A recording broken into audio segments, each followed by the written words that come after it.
back. This is Video Store Clerks. Welcome to the store.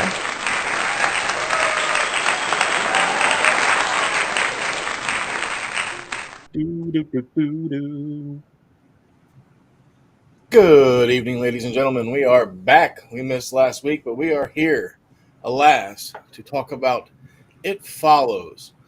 But as usual, we will be discussing the news, then we'll show our clip of the week, then we'll run some ads, then we'll get the flock out of here and tell you what we're doing next week. But I am Chad Mang. I am Mike. I am Chuck. And we are the Video Store Clerks. There is no Dave this evening. He's MIA. Dave's not here, man. He went to take a shit, never came back. Happens. It's Weird. good to be back, fellas. It is. It is. It It's always good. feels weird after we take a week off, so hopefully I don't fuck this up. Yeah, Let's usually do that. our shows are usually our first shows back after something. Usually something goes Yeah, weird, yeah. but I think it'll be all right. It's gonna be okay. Fingers crossed. We're gonna get Jurassic Park back online. All right, and I guess technically this is the 4th of July special. Yes. Yeah, Yeah. yeah. Woo. Hence it'll- my glasses. It'll fall. Yeah. I was wondering what the hell they said. I can't really. USA. What? USA. Oh, USA, the Americas. the Americas. All right. Well, it's lovely to be back. So let's jump in as we always do with the news. Kick it off.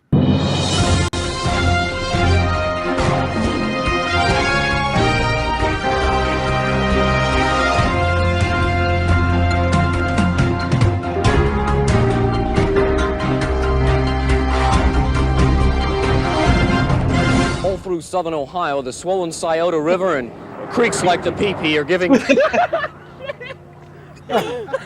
like the pee-pee. That would be me. I wouldn't be able to keep a straight face. Oh, come on. That would be me, 100%. PP How Creek, come old on. are you? That's just funny. PP. I mean, come on. It's the funny. name of the road. It's funny. It's not Well, funny to they're- the pee-pee people. It's the Well, pee-pee dance.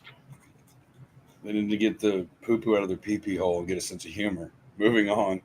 Moving on to the top 10 box office films this week. We have number 10, The Karate Kid Legends. It did $961,000 this week, bringing its 5-week run up to 51.5 mil. Y'all Slowing seen down a that? bit. I don't see it being there next week. Y'all seen it? Nope. But I heard they're making a spin-off series for Cobra Kai. I wish they'd stop. Like not so much Cobra Kai because I need to find time to watch that show. But man, all the spin-offs that they keep fucking doing with everything. Spin-off Central, man. Hollywood's out of ideas. God. Need to hire- Speaking need to hire some clerks to get some new shit. No shit. Speaking of Cobra Kai, I don't know if you got that in your notes. Oh, it's in Chad, the notes. Okay, we'll circle back. Yeah. Yeah. little Jesus news. Christ. Yeah. Number 9, John Wick's Ballerina, did 2.1 mil this week, bringing the 4 weeks up to $55.5 million. Still have not seen it, but I have heard nothing but good things. So I don't know. Number 8, The Materialist, did 3 mil this week, did 30.3 mil the last 3 weeks. And number 7 is Mission Impossible: The Final Reckoning, did 4.1 mil, bringing in 186 mil the last 6 weeks. I heard it was a good one, but I just have not given a shit about those movies in so many years.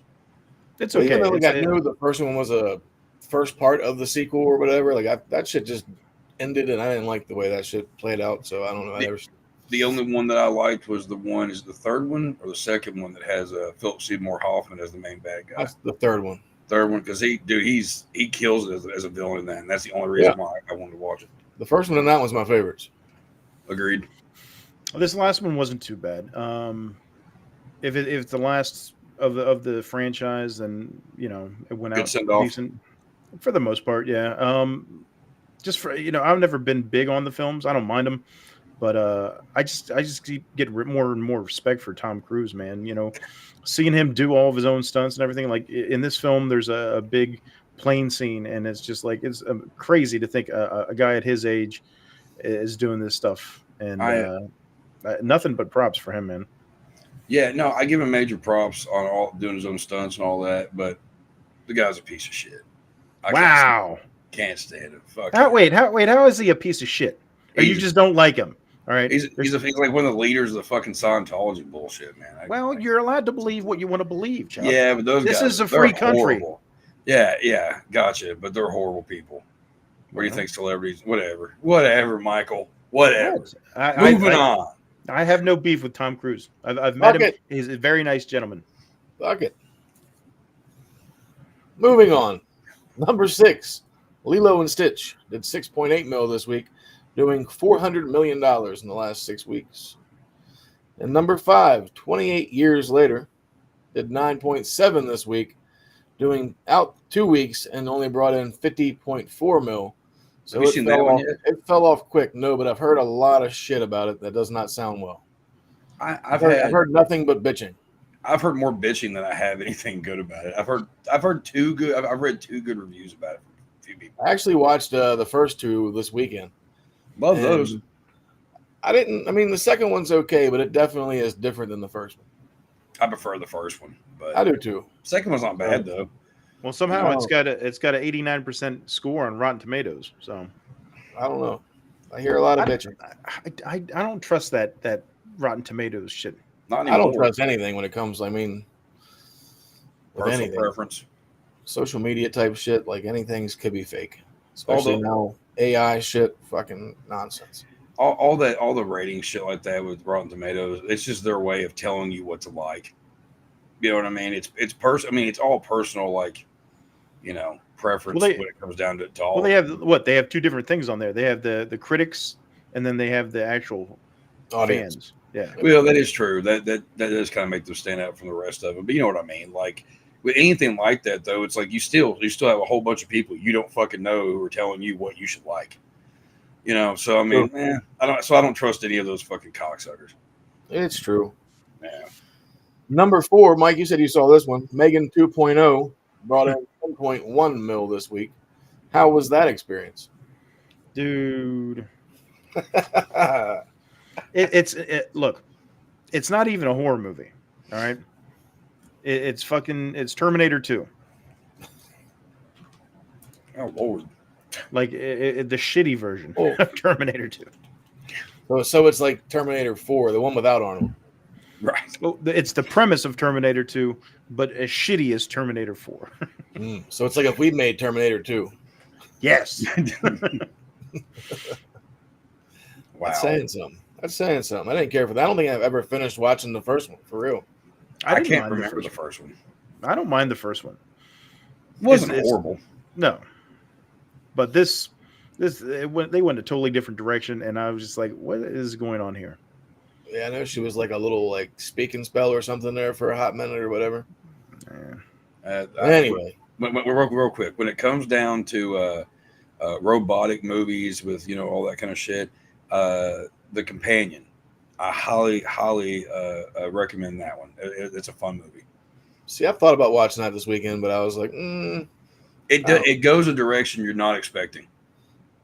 And I watched Monster in the Closet instead. The OG Paul Walker, where he was like 10. Oh, okay. Anyway, number 3, Elio did 10.3 mil this week, bringing it 2 weeks, $42 million. Emilio? Elio? Elio. Yeah, me and Dax watched it the other day, actually. What is that? It's about a little boy who is he's an orphan basically, and he lives with his aunt, and she's in the army, and he's obsessed with space, and he wants to go to space, and it's a real cute little movie. Great, the visuals are really good, but yeah, cute little movie. It's kind of good. Dax enjoyed it a lot. It was funny too, but it was heartwarming. Oh yeah. Highly recommend for the parents with the kids. Number 2, How to Train a Dragon. 19.6 mil this week. Did 200 mil the last 3 weeks. And number 1.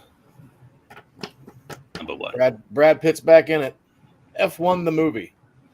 Did $57 million this week. Mike is What's it part about? of that club. What'd you think, Mike? I enjoyed it. It's nothing, to write home about. It's not going to win any. Well, it might win awards. You never know with Hollywood, but it's everything you expect from a racing film. Brad Pitt, does a great job, and I just had a lot of fun with it. I didn't go in there with any expectations, and it's not one of those ones where I'll be like, oh, this is fucking great or whatever. But it's definitely Fun. worth watching, and it's a fun thrill ride. Yeah. Good time for the 40X. Especially like in 40X or IMAX. If you're going to go see it in the theater, you got to see it in one of those to get that full experience of the F1 racing. And if you never experienced F1 before or whatever, it's you don't have to be a fan of racing to enjoy this film. I mean, I like Days of Thunder and I hate NASCAR, so There you go. I don't hate And it. NASCAR's in my family, so I have respect for it, but I don't ever watch it. Speaking of your state, we had a death. Rick Hurst. We had a death down here. Rick Hurst from the Dukes of Hazzard passed away. Deputy really? Cletus Hogg. Yes, they had a thing in Kentucky this week where a stunt driver drove the General Lee and jumped a fountain. Almost wrecked into a guy too. There's a clip of it. If the guy doesn't move his leg quick enough, he would have been toast. But yeah, that was pretty cool. It took me a second to be you're talking about. Yeah. Yeah. I saw that clip. I was like, why would you be on the far side where it's going to land? Because there's so many things that could go bad there.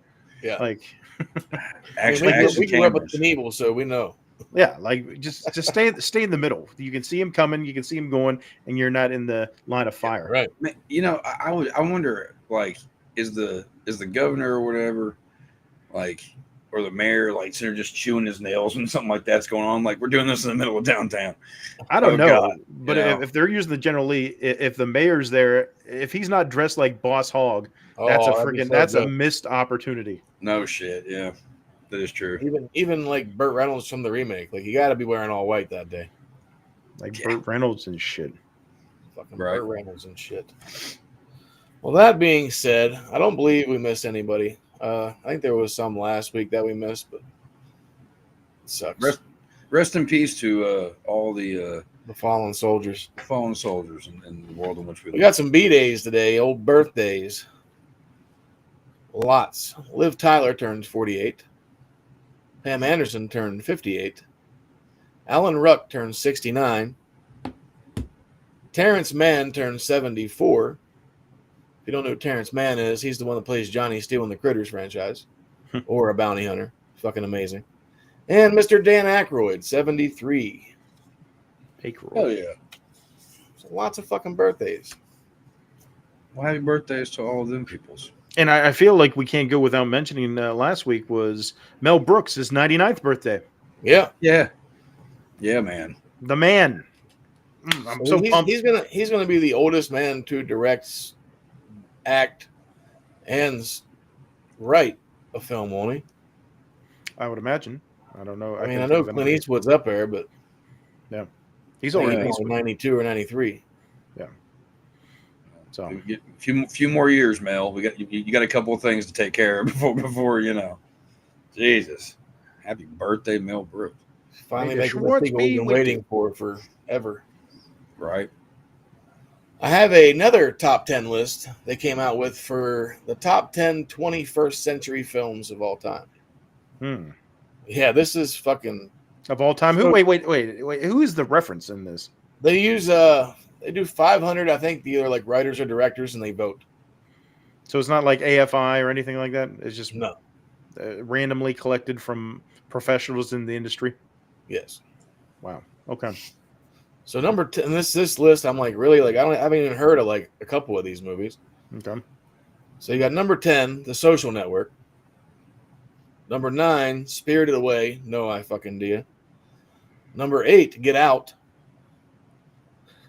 Number 7, Eternal Sunshine of the Spotless Mind. Number 6, No Country for Old Men. Number 5, Moonlight.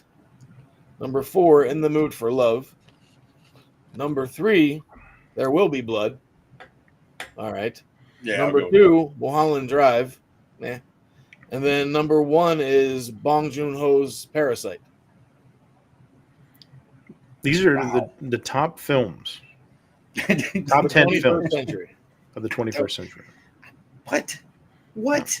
No. That's what I said. Like, I read this list and I'm like, what the fuck happened? I was There like, Will did I Be have a Blood. stroke?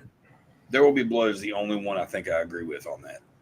I know Country for Old Men was pretty dope. Yeah. Yeah, but I don't know if it's like one of the greatest. No. I want to say I've seen Parasite. I haven't seen it yet. I heard it's really good, but I don't know. Number 1? Right. Shut your face. This is fake news. That's This preposterous. has got to be erroneous.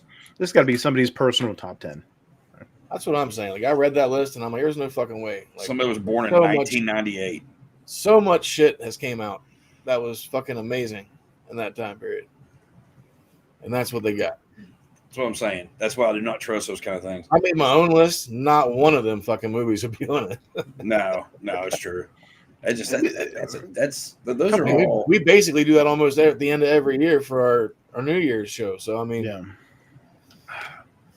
yeah. It's just kind of like when Guitar World puts out like the top 100 greatest guitar players of all time, and they have like Kurt Cobain in front of Jimi Hendrix, and you're like, what? Yeah, it's like both left-handed. One could really play. One just threw some chords around. I mean, Kurt could really play, but he's no Jimmy. No one's any Jimmy. No one's any Jimmy. For little Jimmy. Jimmy Jam. So now I got some real news. Oh, here's a lot of fucking news today, yo. Woo! The Running Man trailer dropped. Yeah, it did. Doesn't look horrible, I guess. I don't know. Okay, so I'm not a fan of the original. I know. The story's cool. Not really a fan of the story either. Not everybody likes good movies, Chuck. Personal preference, bro. But sound like me. When I came and talk. Fuck. What were we talking about? Personal preference, bro. Before that, Running Man. Oh yeah. No, I did watch the trailer for it today. I had 2 people send me the trailer back to back, and I was like, God damn it! And I didn't watch either one of them. And then I watched it after like an hour or two. It came on YouTube, and I was like, I'll watch it. And I still don't give a fuck about it. I'm not rushing to want to see it, but it doesn't look horrible. It looks like it could be fun. I'm not an action adventure kind of guy anymore, unless it came out in the 80s or 90s. Call me crazy. Yeah. You're crazy. Crazy. The Total Recall remake, and then the fucking, what was that new shit? That fucking, the Tron shit they did, like all that shit. Just, I don't know. I'm over it. They need to quit remaking shit. They really do, though. They really do. Hollywood, fuck off. Yeah. And then, as you were asking about before, Mike, so if anybody didn't know out there, Martin Kove bit Alicia Hannah Kim from Cobra Kai at a con. Shit got crazy. He got kicked out, blah, blah, blah. So she finally put up a video. Call the cops. And was just stating that you have to stick up for yourself, no matter the circumstances. Something's not right, and something needs to be done about it. Martin Kove apologized, said they were just playing. She basically said, fuck off. Yeah. In that video, though, like, you can tell that if he wasn't caught, he wouldn't be that chill. Well, apparently somebody from season 6 of Cobra Kai, I guess he did something to them that was pretty much in like the same manner. So I guess now he's kind of under investigation. He's a serial biter. Man, this guy's worse than I thought he was. I don't know. He just gives off like, wow, this guy's probably a douchebag in real life. Like, biting somebody? How the fuck old are you? Oh, I'm going to bite somebody. Like, yeah, exactly. You're going to bite, especially you're going to bite a little cute Asian chick. Like, come on. Oh, I'm just playing. No, dude, we're not in kindergarten anymore. You're fucking 80 years old. He's 78. Close enough. 78. Hey, maybe he's starting to lose his faculties, man. I'm not going with that. He seemed drunk as fuck in that video. Well, maybe that too.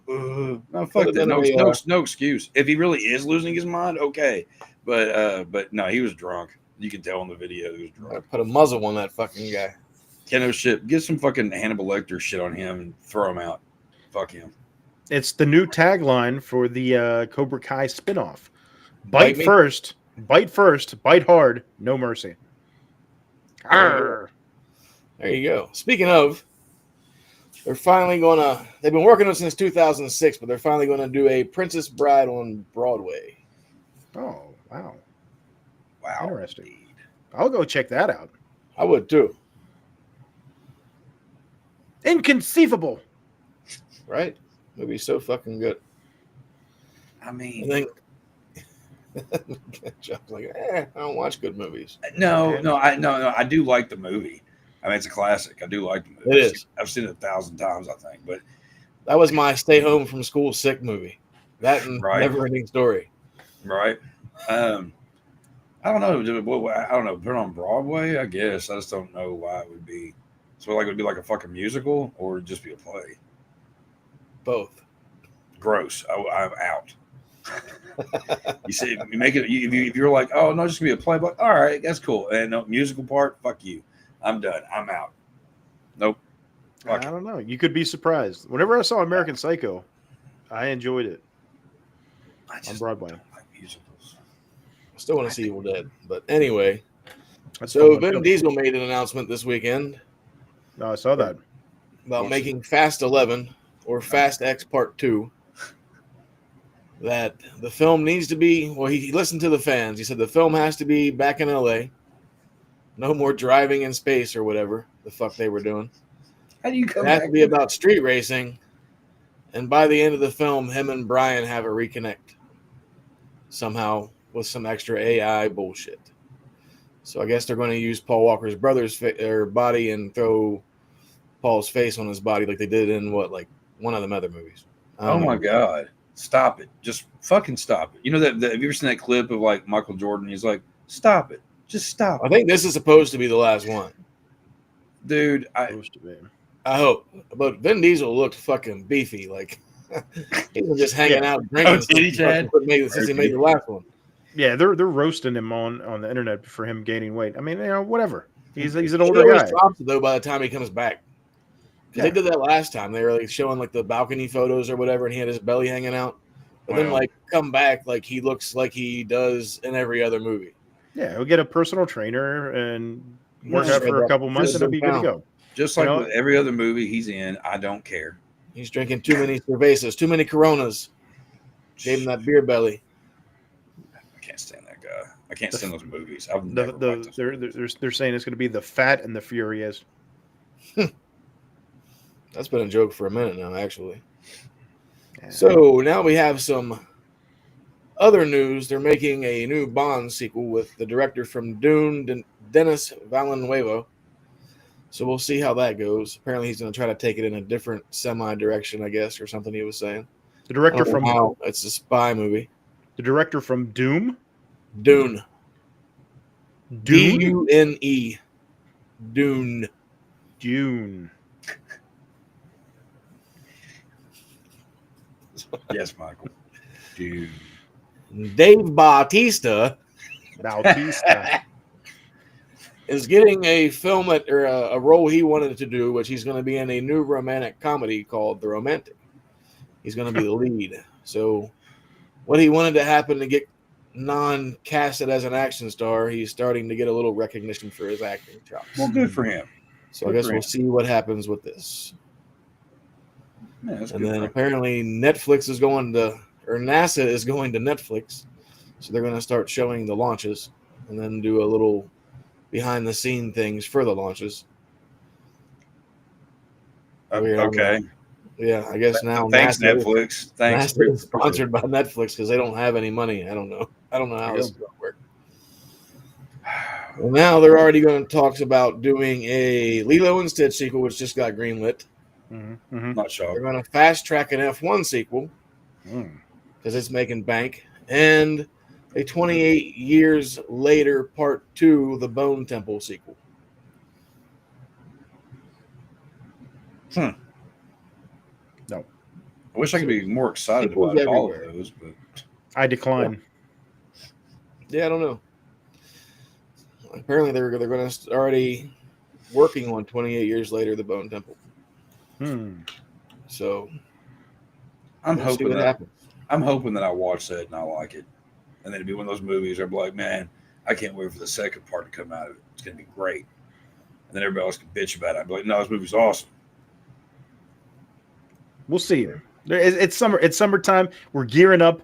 Everybody's going out. They're going to the movies. All the blockbusters are happening. We got what? We got Superman coming up. We got Fantastic Four. We've got Happy Gilmore 2. We got the new I Know What You Did Last Summer. The new Naked Gun. There's a lot of that looks stuff. horrible. That looks so bad. Well, oh God. Sounds like a lot of sequels and remakes, baby. Yeah. That's what I'm talking about. Whole summer of trash. Well, last but not least part of the news.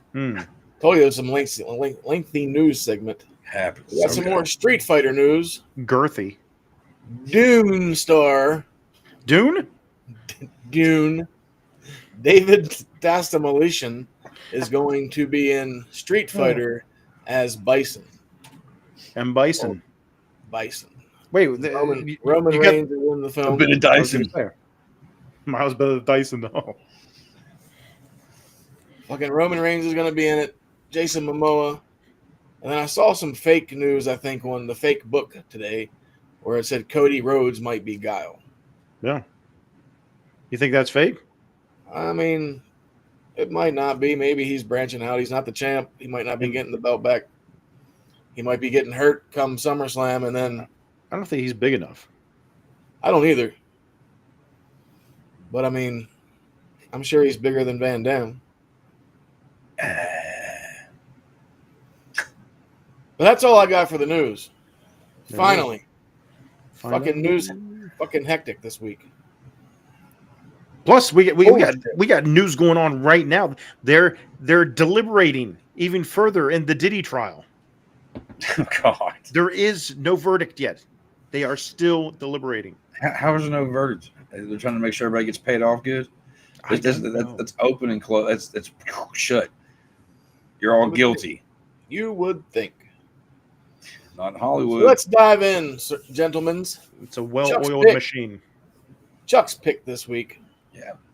It Follows. Hey. Hello. Came out at the cons on May 17th, 2014. Released in the U.S. March 13, 2025. Or wait, 2015. My bad. I don't know what the fuck. I'm stuck. Running time 100 minutes. Budget was $1.3 million, and it brought in $23.3 million. Not a bad little swing. Written and directed by David Robert Mitchell. Cinematography by Mike Gouliakis, which was fucking great cinematography in this. I liked a lot of the camera shots in this film. Takes place in Detroit, but I couldn't pinpoint a fucking time frame. So I'm fucking sitting there watching this movie like, okay, this is older cars, probably takes place in the 80s or whatever. Then I see some newer cars. So then I'm like, let's Google this shit. And apparently that's one of life's many mysteries in this film. Yeah. Yeah. You cannot pinpoint when this shit fucking popped off. It's kind of ridiculous. Because they don't have cell phones, do they? I didn't remember them having cell phones. The one girl had like the clamshell. Clam. It was like a clam Kindle thing. Yeah. Looking. Yeah, it was weird. Yeah. I've never seen anything like that. So that's the other thing that kind of threw me off, because I'm like, well, I don't think those were around in the 80s either. And she's always had that shit in her hand the whole film. Yeah. Apparently, from what I was reading about it, the movie, they did that on purpose to where, like, it's something to do with, like, metaphors of like, every time period or something goes to the same shit. And that's why they have it to where it changes stuff up over and over again. I don't understand why. That just seemed kind of stupid. But it was weird, too, because I couldn't even figure out what time of the year it was. Right. In the morning, the chicks in the swimming pool. At nighttime, they're all wearing coats, and then there's fucking leaves and shit on the ground. So I'm like, what the fuck? And I know it gets cold in Detroit, so you're not going in the pool if there's leaves on the ground. Yeah. Like, it wasn't a heated pool, it was above ground. So that thing, nah. It's a weird movie.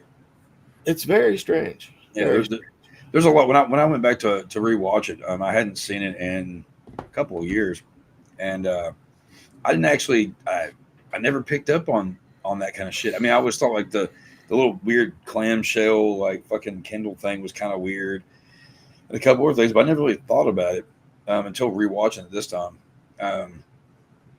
But like it's such a, I don't know. It echoes other films, other ideas that we've seen, but it also adds its own little twist to it. You know That's what what I was thinking, because I kind of got that Ring feeling with the STDs. There you go. Thanks, folks, for coming by. That's the whole movie. Yeah. Yeah. No, I think that's I get it. The whole thing. The youth and everybody's fucking everybody and all that shit. It's like it's awareness. For be careful. I mean, they're all like 19, 20 years old in there somewhere, I'm thinking. Well, I mean, they're like fresh out of high school. Yeah. And it's like, I mean, so that's around the time that like, the youth get really like, really getting into their friskiness. Yeah, because the star Makai Monroe plays Jay. She's in college. Yeah. Like they had that couple of scenes where she was at her school. She's also the main girl. Yeah. Yeah. And she's also the main lead in Long Legs. I noticed that because I kept thinking this chick looks familiar. Yeah. I'm like, what the fuck do I know her from? And then I fucking searched her and I was like, aha, that's why I can't stand her face. Yeah. Yeah, no, that could have been great, but I just thought it was overrated. 100%. I guess still got to go back and watch that again. I do too. I've watched it 3 times now, and I just can't. Doesn't get any better. It doesn't. It's just like I'm sorry. I watched it twice now, and I just can't. I've watched it twice, and I just didn't. I couldn't get into it. But anyway, I did like the beginning of this movie. No title screen. Mm-hmm. Just pops off with this fucking crazy chick Annie running up and down her street for whatever reason. Annie, like semi-dark out. Like she runs out of her house, goes up the street, stands in the middle of the road, talks to her neighbor, then runs back down the other sidewalk, and then goes back into her house. And you have no idea why. And then they show her jump in her car, but she's in like a nightie or whatever at like probably 7 o'clock because it's like dusk. Yeah. Mm-hmm. So then she jumps in her car, and the next thing you know, she's at like the lake or whatever, just sitting there. And then the next time you see her, her fucking legs are bent over, her head backwards. Yeah. Apparently, that's how she got into this whole mess. Right. It really is. But that shit kind of like threw me off. I was like, all right, because like I've seen this shit before, but it's been a long time ago. It's a solid opening.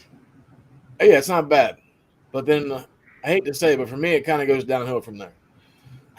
That's fine. We'll talk. I don't know. Even this opening, I was like, why is this chick running around in heels?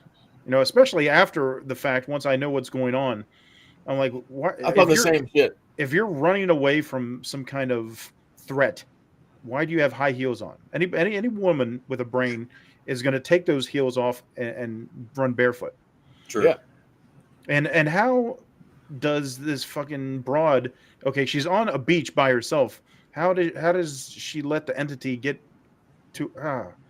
So many questions. Yeah, I heard that David Robert Mitchell said he wanted to set shit up as them just being goofy young kids, but I feel like everything he used that excuse for, we would have done something completely different because we've watched many horror movies. Yeah, and we're not a bunch of little punks. And I get you're trying to set it up to where it's like, okay, something weird's going on, and now there's somebody's dead, and what's causing it, and whatever, and that's the lead in. But I love you. I do. I don't know. I didn't mind it. It caught me off guard. I didn't. Like I said, especially whenever like no title screen popped up in the middle of that whole thing. I was like, okay, we're in this. Well, a recurring thing in the film, it's the background score that's going on. It's my favorite thing of this movie. Yeah, the old school like synth that's going on. Wow, yeah, I like that shit.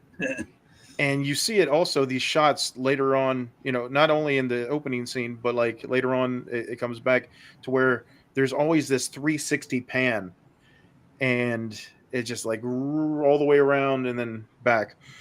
And, you know, I don't know. It's to give you that disoriented feel.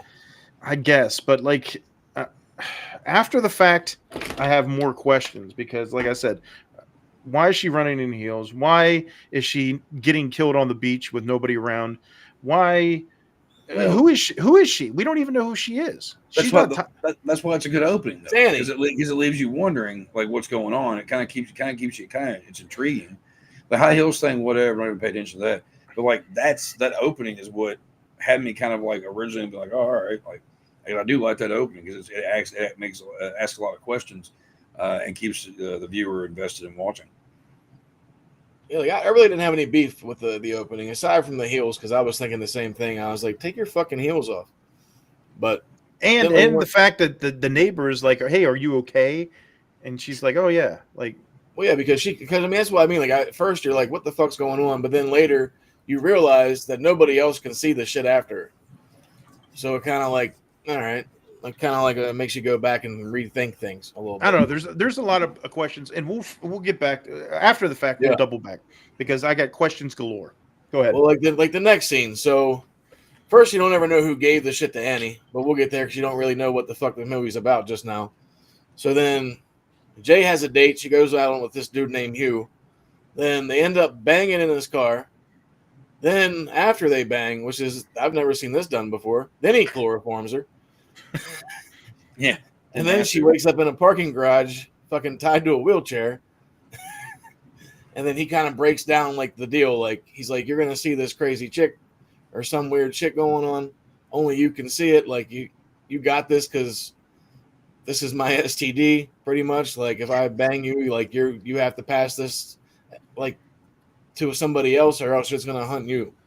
So yeah. I mean, then you get like the basic breakdown of the fucking movie. So you know she's got to bang some dude to pass it on, or she's possibly gonna die. So I mean, that's kind of what I thought. Because as soon as I heard the story, like I was like, it sounds like The Ring with no videotape. It's right. sex. Well, there was videotape, would be a much different movie at this point. Yeah, it's called The Ring. Well, like no, in this in particular, I kind of like how because you don't really know just yet, you know what's going on. It makes it seem like this guy is like, oh, he's going to be the main villain or whatever, and then you learn pretty quickly after that that's not the case, and some crazy naked woman's going to like hunt you down.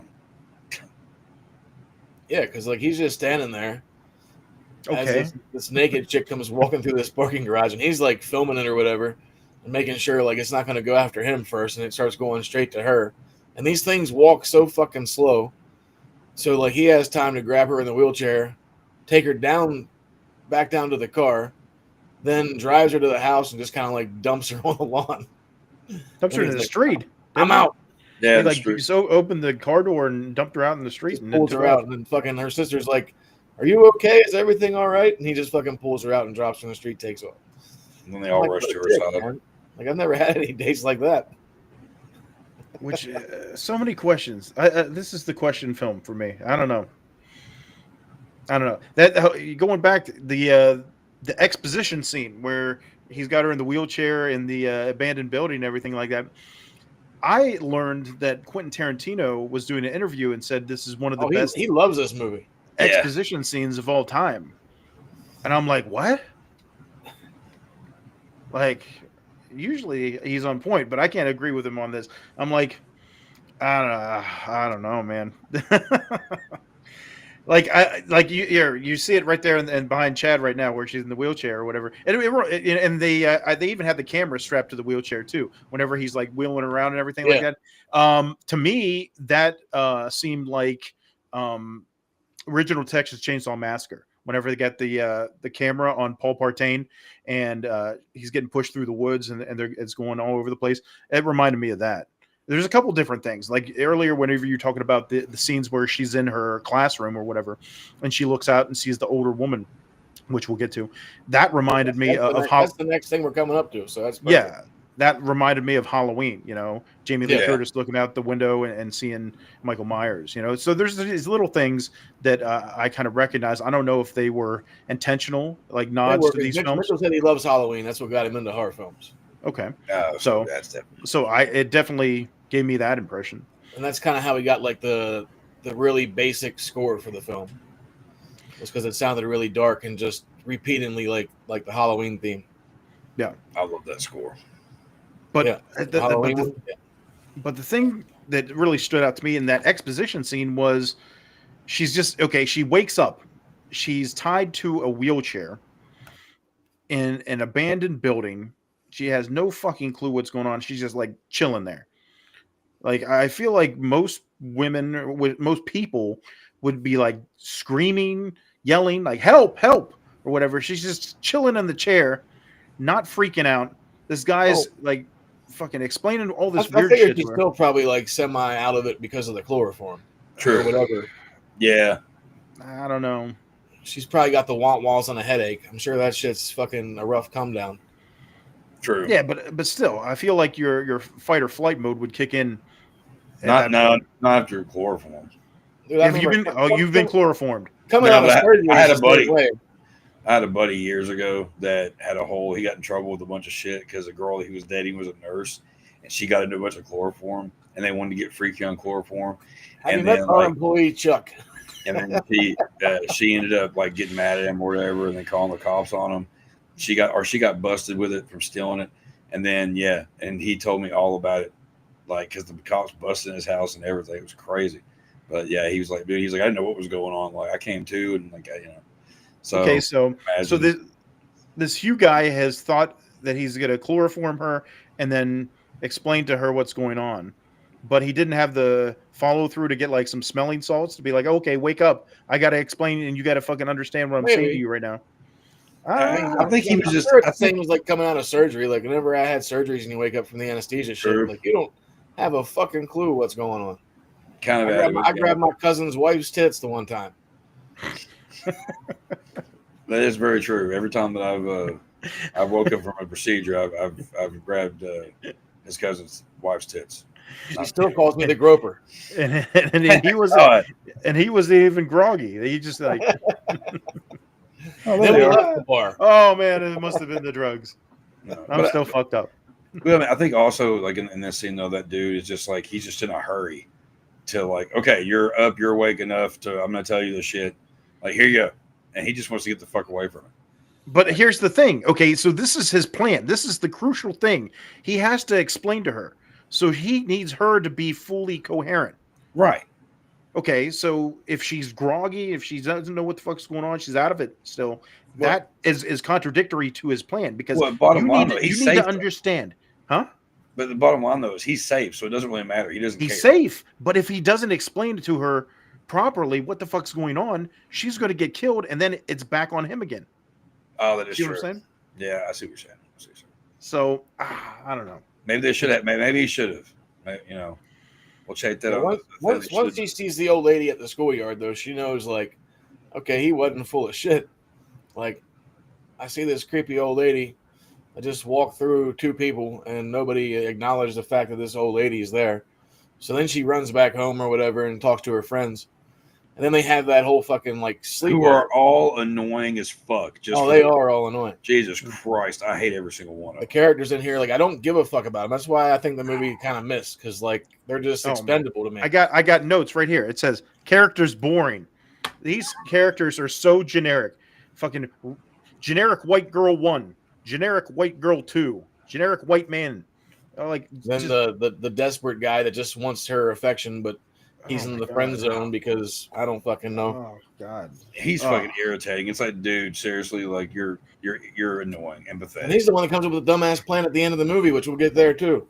Oh yeah. Hey, funny. So like, I got a plan. People are staying here at this house, and then finally, like, she can't sleep, so she goes downstairs, and they start reminiscing. So you find out they have her and Paul, Keir Gilchrist. They have like a past where, like, I guess they were each other's first kiss or whatever, and then you can tell like he wants to bang this chick. Oh yeah. But then they hear like a glass shatter, so he goes and checks it out, and nothing's there because he can't obviously see it. So I don't know why she didn't go with him. I guess because it just happened, so she's still not sure why this shit's going down the way it is. Yeah. Well, I mean, he can still see that the brick went through the window or whatever. Right, but he can't see if anybody's in the kitchen. Right. As soon as he runs off to go upstairs, then you see the fucking busted-faced old lady fucking with her titties hanging out, pissing all over the floor. And then you're like, what the fuck was that? Like, like so fucking disturbing. Like, if she comes creeping through there, I'd be fucking pissing my pants if I saw that. Yeah. Terrifying. Hey, I just mopped this floor, lady. Like, what are you doing in here? Shitter's upstairs. Well, then, like, they go upstairs and everything, and then she's freaking out. They're all, like, locked in, I guess, her sister's bedroom. And then their other friend, fucking Yara, comes up, and then they open the door, and she's standing there. Then you see the fucking tall man come fucking flying through behind her. And he was fucking badass, man. Like, he looked pretty fucking creepy. Like, he's Pretty 7'7". creepy, yeah. I forget the dude's name. I don't know if I have it written down here in my notes or not. No, apparently not. But yeah, they said he's 7'7". Mike Lanier, There you go. basketball player. Yeah. I'm like, that's fucking nuts. Like, he could barely, like, you could tell he was, like, hunched because he was hitting his fucking head on the ceiling almost. Yeah. Reminded me of, like, the Slender Man. Yeah. Yeah. It's kind of what I got. Yeah. Or So like then, Matthew McGorry. McGrory? Yeah. McGorry, yeah. But then, like, after all that shit happens, like, they realize, let's go fucking talk to Hugh. So they get there and they realize, like, fucking this ain't Hugh's real house. And then the one dude, Paul's fucking sitting on this fucking raunchy mattress in the attic. And there's a stack of fucking porn mags covered in used up tissues from I don't know what. Yeah. Who knows? And he just, like, picks them up and starts looking at them and shit. And I'm like, no, like, what the fuck? Yeah, he's just like taking these tissues and moving them out of the way. Like, why are you touching this? Like, Like, where's your sanitizer, kid? I don't know what's going on in this film. And then by luck, they find a fucking a Polaroid of him and I guess his girlfriend wearing, and his girlfriend's wearing his Letterman's jacket, so they know what school to go to. That's where I keep all my old photos in my nudie mags. I'm like, who keeps a picture of your girlfriend in a fucking porn mag? Oh yeah, Penthouse, man. Hustlers, those are the greatest place for memories, you know. Ooh, I don't know. I didn't take a look. I realized that he was in a photo with a girl. I wonder if that was Annie. I didn't see a good either. I didn't get a good look at it. That would make sense, but I don't know if that's the case or not. It might make too much sense, Mike. I don't think it would, because for one, like, does that mean he gave it to Annie? So that's why he's trying to give it to somebody else. Or two, did Annie give it to him? Man, Annie got hit with that because she's dead. dead. Had to kill him first, right? Yeah. Okay. So if that was Annie, and Annie's the ex-girlfriend of him, okay. So his story was that he got it on a one-night stand At a bar. Remember? Yeah. So what if he cheated on Annie, got it, then gave it to Annie, and then she died? I mean, and that's then possible. it was back on him. I'm trying to connect the dots here. It might not even be Annie in the picture. I'm just reaching. I mean, I like that reach though. It's good because it makes more sense. It does. Like, if they would have said something about that, that would have made even better sense. Like, because then you would actually know. But then, so they decide to try to find dude, and then they find out his real name. His real name is Jeff Redmond. So then they track him down and go talk to him in his backyard, and he's freaking out and pretty much tells them all to go fuck off. Like, he's like, I'm not trying to help you. I'm trying to help myself. The fuck out my house. Quit playing with my grass. And then I guess they're out back at his house, and some chick walks by with a fucking soccer ball. Do you see her? Yes. Okay. But it was pretty funny. So then their new buddy, yeah, because they ran the time that the fucking house monsters were there, we'll call them. They end up, like, she runs away out of, like, and then I guess somehow they all knew she was fucking running to the park because that's where everybody showed up at. No, because she jumped on the bike and then she drove down to the park and then was just sitting there on the swing. And then, like, her ex, Greg, he's just fucking in a car hanging out with some chick. And then next thing you know, he shows up in the park. And then he's like, well, I got an idea. Like, let's go to my lake house. And then we'll fucking blah, blah, blah. So then they go there to see how long it takes for the entity to get there, which takes a good while. But like that scene on the beach though, because they're all sitting there and then they're bullshitting, and then I think Greg or Paul go somewhere, and then you see like some chick off in the distance in like a little white gown or whatever walking up behind the sand, and then you just see like the chick's hair move up, and then the fucking scene, like she jumps back and she's screaming for help, and Paul grabs that folding chair and hits it with it somehow, and then he just goes fucking flying because he got sidekicked. Like I was cracking the fuck up because he's just there and then he's gone. Yeah, it's like some kung fung fu. He got fucking Kung fung kicked. fooey. Kung Fung Fooey. He got Kung fucking fung donkey fooey. kicked. Kung So that scene cracked me up. Like I didn't mind that scene. Hong But then Kong whenever fooey. they go all take off running and shit, and then it's somebody else that's following her, and like an older lady, and then they jump into the storage shed or whatever. Because once they first get there, they go to that little storage shed, and then Greg has a gun, so he's showing her how to shoot a gun. That's relevant for later in the film, I think, because she can't shoot for shit. No. But then as they're in there, then like the entity goes away. Then like you see the tall man walk by, and then he kicks a hole in the door, and then he disappears, and then some fucking little bugger that you saw in the intro, the little fucking rat boy, comes fucking popping his head in, which I ain't gonna lie, like that kind of, I wasn't expecting that. I was expecting the tall man, and then I saw this little fucking rodent kid fucking come popping through the door, and I was like, okay. And there's fucking like eyeballs, I think they're about sucked out of his head. Yeah. So I mean, some of the visuals in the movie was all right. Like I said, I like the cinematography, Yeah. but just a lot. There's just, like Mike said, too many questions. But I mean, it's still a fun flick. I just don't think that. I think it's a bit overrated for all the diehards out there that fucking love this film, including Quentin Tarantino. Yeah. Well, that scene there at the beach. Okay, so at least that is somewhat tolerable. I don't know. Like, okay, so it was excitement because there's like a lot of drawn out scenes in this shit. Well, if they throw you off because they're sitting there on the beach, and then you see her friend Yara walking up, and you think it's her friend, but it's really the entity as her friend. Well, Yara's out in the lake.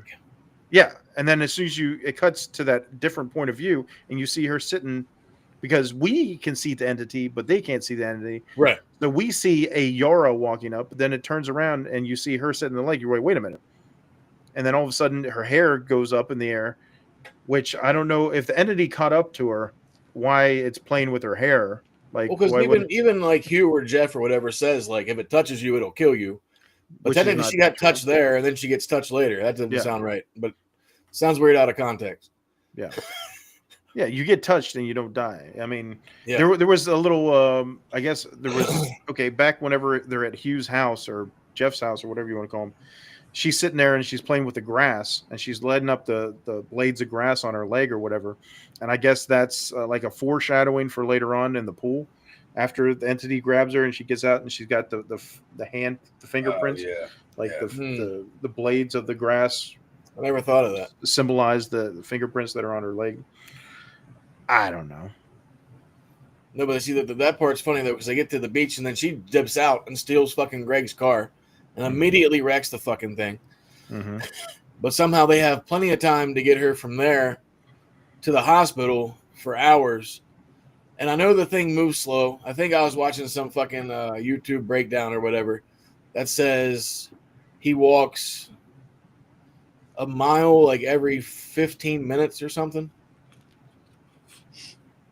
Or 30 minutes. It was some kind of crazy number. Like it said, like you could literally, if you had a 30-minute travel for work, you could literally, if you both were at the house, you could leave, go to work 8 to 9 hours, and then be home before it caught back up with you at work. So just a lot of walking. There's a bunch of Forrest Gump shit going on. Okay, so the entity's there at the beach house. All right, she's jumped in the car. We can see the entity coming with her friends towards her. She gets in the car. She drives down the road. The truck starts backing up, so she swerves. She wrecks into the cornfield or whatever, and then she's out. Okay, yeah, they caught up to her and took her to the hospital before. So if they caught up to her, why did the entity not catch up to her? Because he walks a lot slower. They were probably running. But the entity takes baby steps, fucking Bill Murray style. but they would have. There would be so much. You'd have to get her out of the car. You'd have to. What the car's wrecked? Did they have another car? You would have to wait for an ambulance, right? It was just corn husks. I'm sure it's probably still drivable. I don't know, man. I tried to give this fucking movie a shot. Well, then, so the part that cracks me up is they're in the fucking hospital, and she bangs Greg in her hospital bed. Oh my god! Yeah, yeah. So she's suddenly in the hospital. I mean, I knew this. Whenever I was watching this movie, I was cracking up because I'm like, this fucking movie's really burning Mike's ass right now. Like, because I'm a very logic-based person, and it's like, okay, there's certain films where I can just, not try to fucking overanalyze things and go with it, but I need some kind of commonality, some kind of thread that keeps me going here, and it's just like, okay. So, because I'm trying to entertain it, okay, she just wrecked, and somehow the entity didn't catch up to her. So maybe, they ran up. Oh my God, she's hurt, and were able to drive her in the car. Or maybe the guy with the truck was like, "Oh, is she okay? No, we got to get to her hospital." They rush her to the hospital. Okay, now she's at the hospital, and I don't know how long she's out at the hospital, but obviously it's long enough for the entity not to get to the fucking hospital, and. And she's just laying there, and then you have another one of those 360 pans. And if you've been in an ER, it's just just room by room, and it pans around to her room, and like the curtains open. It's not like they're in private, and the dude just like slips into the bed and starts fucking her. Well, we'll get to this much. There were people in this hospital. Yeah, there were people in this hospital. This is one of the first horror movies I've seen where there's actually people in a hospital. But he just slips in there. There's like, all right, all the lights off. Like, I'm trying to understand. She didn't even like invite him to do that. Did she? I guess you don't really see it, but I think they had a conversation where he's like, "Look, like we fucked once before. Let's do it again. I'll take this thing off your hands for a minute." But it didn't pan out for poor Greg because he gets X'd later. No, I thought that was Paul's idea because he was trying to fuck her. Well, and his Paul idea was like, that's what I'm saying. Paul's the jealous guy that like wants to hit it, but he's too afraid to say anything. Right, but his game plan was like, hey, let me take it away from you. Let me help. That's later. That's after Greg. Yeah. No, but I'm saying beforehand, that's his plan. Oh, yeah. He asked her, and she says no. She doesn't want him to do it. But I guess she don't like Greg. I don't know. But I don't know. Greg. She's trying to protect him, I think. She's trying to protect Paul whenever Paul initially asked. Paul's a bitch. So well, the thing is, I can't remember the name. So Paul's the bitch guy. Paul's the bitch guy. Okay. So, and this is just his tactic. Fuck this guy. Oh my gosh, because he doesn't care about helping her. He's just trying to fuck her. It comes with a price. All right, let me get in there. Let me get in that haunted puss. Well, there's kind of like it's also like the scene where Greg dies is kind of like a little nod to Elm Street because he lives across the street from her. Mm-hmm. But like she actually gets the chance to see somebody breaking in. So he fucking throws the brick through the window and then fucking climbs in, goes upstairs. She walks upstairs and then she's an old lady trying to pull on Paul's door or Greg's door. And then it turns out like it's disguised as Greg's mom. And then it just jumps on him and fucking sucks the life out of him. And then she has time somehow to leave there and get back home. Even though that thing would be coming after her next, I guess. But it's real slow though, right?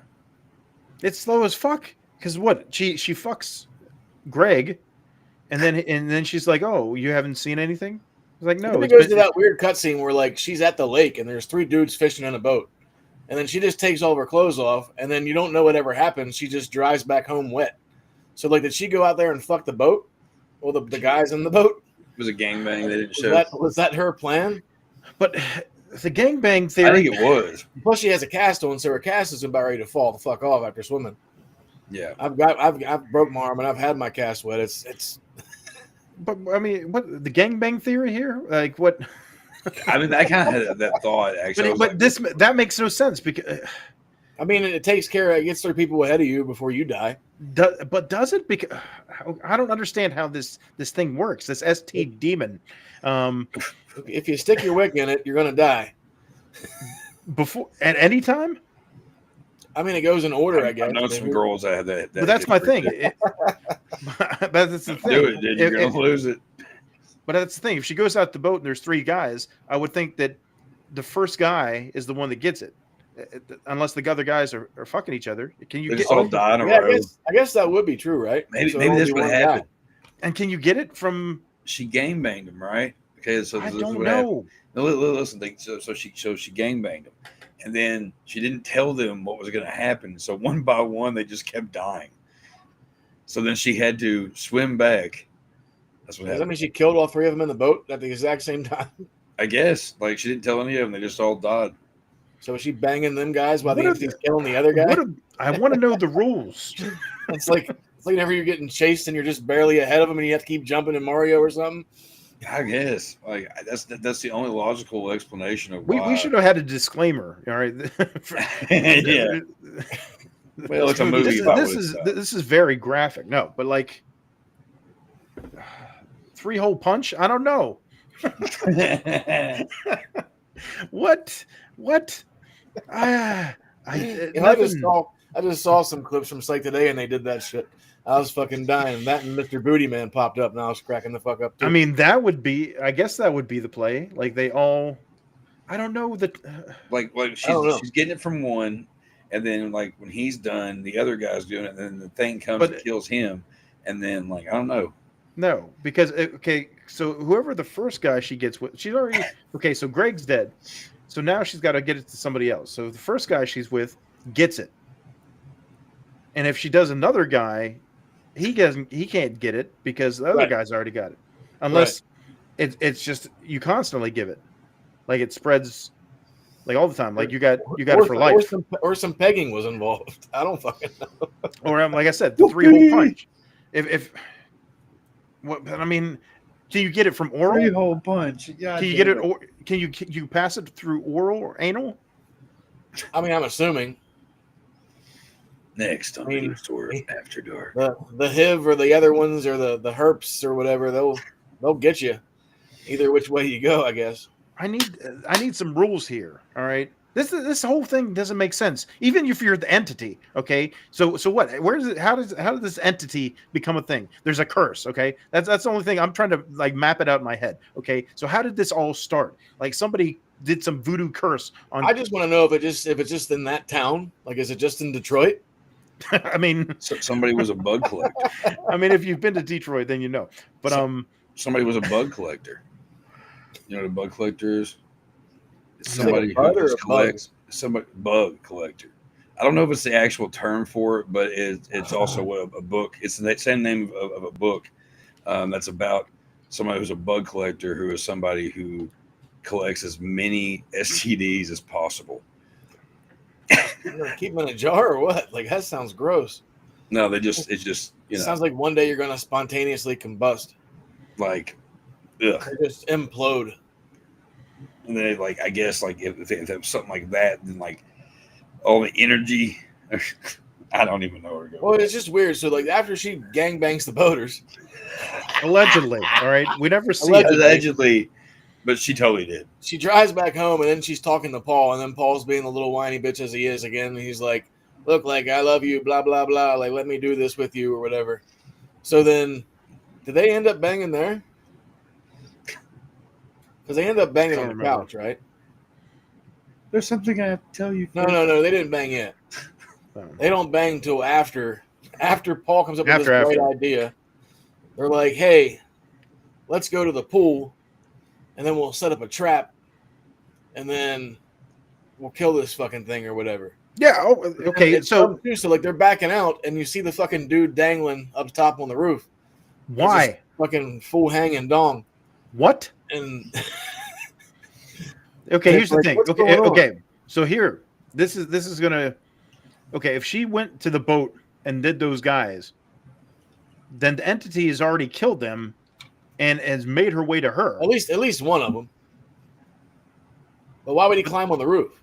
That's my thing. I was like, why is he on the fucking roof? It's like a fucking rooster. How'd he get there? Why is he there? Because he would have had to climb. It just don't appear. It's the same question I had to in Jason Takes Manhattan. How the fuck did he end up all the way over there? But yeah, so they back out. He's on the roof for whatever reason. They go to this school, and with a pool. It's the waterworks, fucking waterworks park. Okay, that's where they go. And they sneak into this place, and what? It's got lights on and everything, and there's nobody. There's security there. Or is this supposed to be abandoned? Is it still in use? I don't know what the fuck is going on in this film. Like, I think it's just a town pool. I guess I don't know. I mean, it looked very clean for play. It's not run. Well, I don't understand. I don't understand their plan. So their plan is let's plug in a bunch of electronics, place them around the pool. Yes. And then I'm going to go in the pool. Yes. And then you throw the electronics at the entity and try to electrocute both of us. I would think that you're luring the entity into the pool, and then you jump out of the pool and then throw the stuff in. Yeah. I would think that would be. That plan goes terrible. Yeah. Dumb as shit. Like, that plan is the worst plan ever. Because then, like, the entity that does show up is their, I guess, dead dad, her and her sister's dad. Like, you see him in a couple of the photos in the house. And where are all the parents? Well, the mom's an alcoholic, apparently. She's just sitting there fucking drinking fucking bourbon in her coffee cup in the morning. Like... But like you see him like once. Like I feel like they ran out of budget for the parents because you don't see anybody else after that. They might have.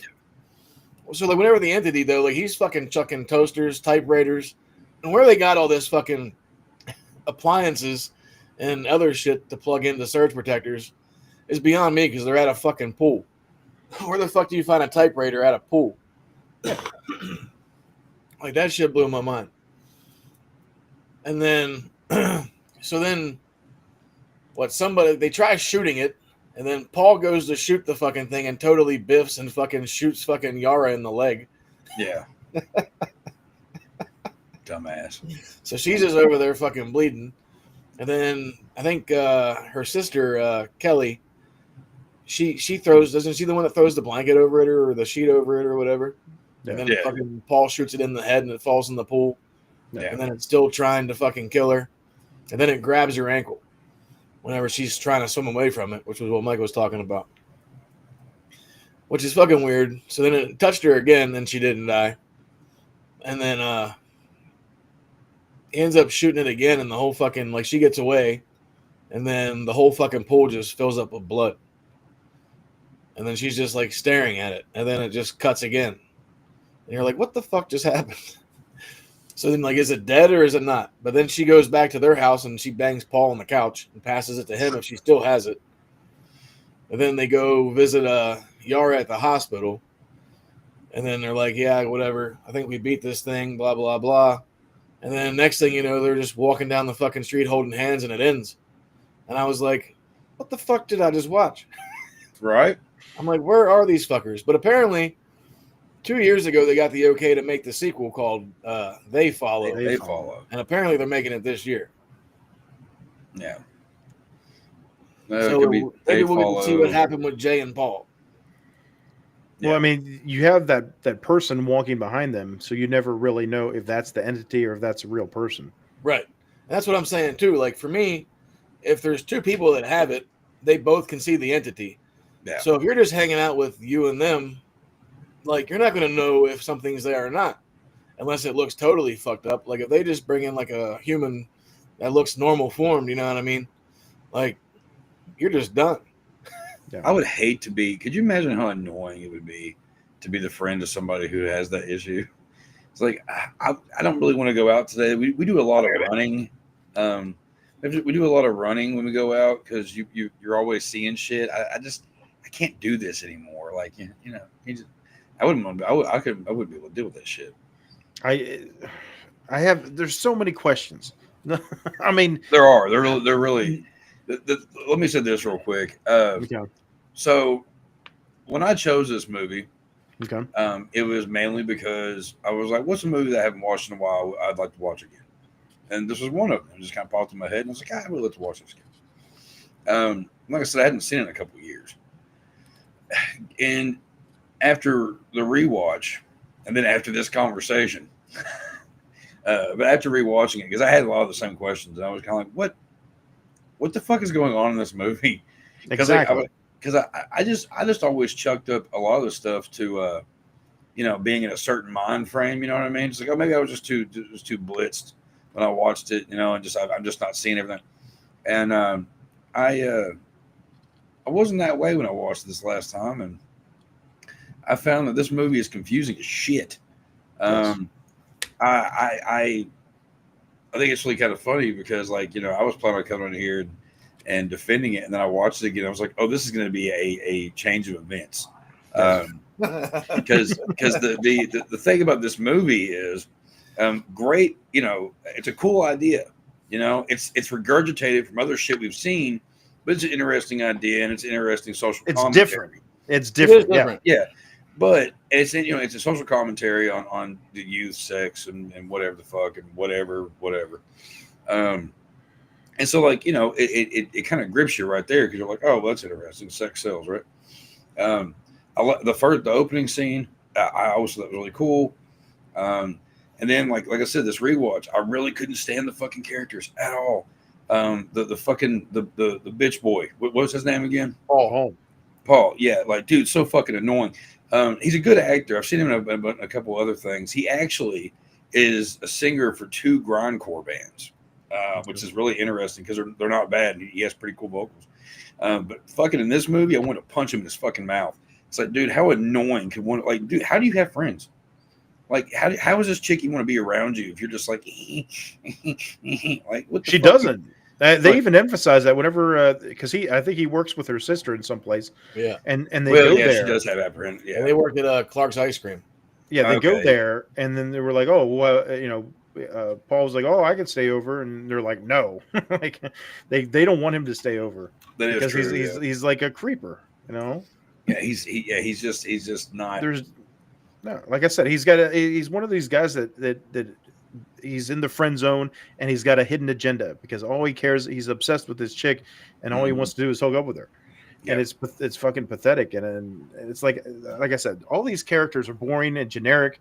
Like nobody stands out. They're all expendable. Yeah. I think once you go get past the idea of like, oh, this is a different idea on how, the Curse films have been done a number of times, different ways, and this is just a different way because it's like, oh, you're sleeping with somebody and passing it along that way. Yeah. And that's where any kind of creativity stopped. It's like I was trying to understand it because you were like, oh yeah, It Follows, and I figured you were going to be big on this film, and I'm like, me too.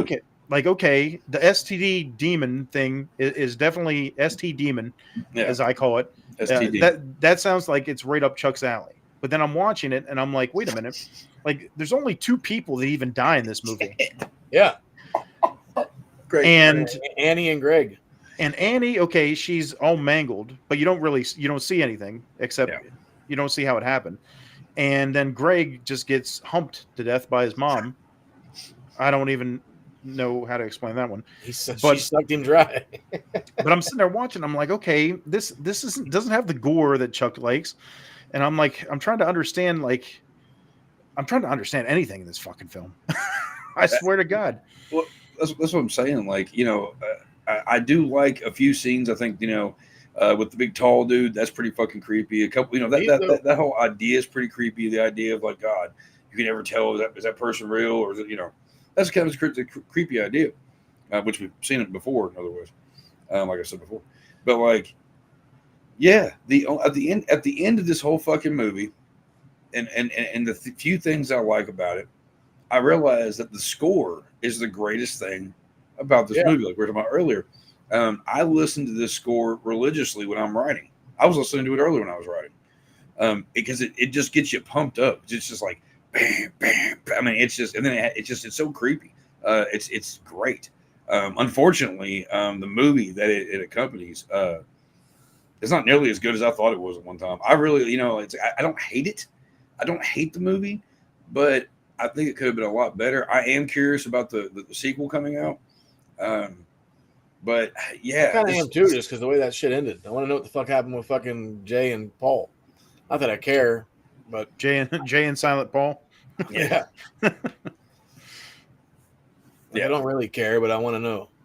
So I guess I semi do in a weird way, but I think mainly I just want to watch Paul die. I hope they both got killed on the street right there. Right. Like I don't care about these it characters. just starts out with him just being ripped apart. And this will be what? Like, so it came out in 2014. 14. So it'll be what, 11 years later. 15. Yeah. And they're still running from it. Yeah, like you fuck you. No, I don't want to fuck you anymore. Like I'm tired of this shit. That's what I'm saying. Like, is there one in every town? Like, are there multiple things of this? Oh, like, how did there's a this few of fucking them in every thing town. like, how did this thing come about? That's what I'm saying. I was trying to understand because, like, okay, Where's the origin story? This was the this is the first time I've even seen this film, and the only reason this got on my radar before this episode was because of Smile. Ugh. Yeah. Whenever I saw Smile, I kept hearing people say, "Oh, it's like It Follows." See, and I was we talked about Smile, not to cut you off, but like me and Chuck even said the one car scene reminded us of It Follows. Yeah.